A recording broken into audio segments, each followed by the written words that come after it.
গণমাধ্যমে শেখ হাসিনার বক্তব্য প্রচার বন্ধে আইনি ব্যবস্থা নেওয়া যায় কিনা ভাবছে সরকার, জানিয়েছেন প্রধানমন্ত্রীর তথ্য উপদেষ্টা জাহিদুর রহমান।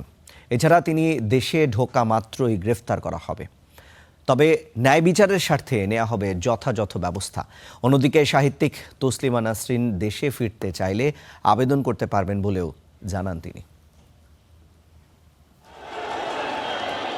পলাতক শেখ হাসিনার ৫ আগস্ট ভারতের নয়াদিল্লিতে প্রকাশ্যে আসা নিয়ে খবর দিচ্ছে কিছু গণমাধ্যম।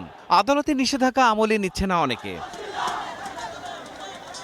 এক সংবাদ সম্মেলনে এ নিয়ে প্রধানমন্ত্রীর তথ্য উপদেষ্টা বলেন, এ বিষয়ে আগেও সতর্ক করা হয়েছে, তবে তা বন্ধ না হওয়ায় আইনি কোনো ব্যবস্থা নেওয়া যায় কিনা ভাবছে সরকার।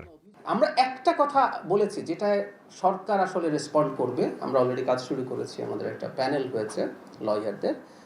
ডিসইনফরমেশন প্লিজ, আমার মুখে আমার ছবি দিয়ে মিথ্যা কথা বল। আমি বলেছি আমাদের এই বছরের লক্ষ্যমাত্রার অর্ধেক খাল খনন করা হয়েছে, ফটোকার্ড হয়েছে, সারা দেশের অর্ধেক খাল খনন করে ফেলা হয়েছে।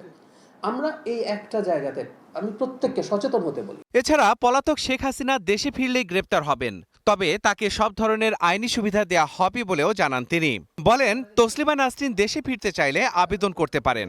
উনি তো অবশ্যই গ্রেফতার হবেন, উনি মৃত্যুদণ্ডপ্রাপ্ত আসামি। উনি গ্রেফতার হওয়ার পরে ওনার যা যা আইনগত অধিকার উনি সেটা এক্সারসাইজ করুন, লয়ার আনুন, ফাইট করুন, ডিফেন্ড করুন।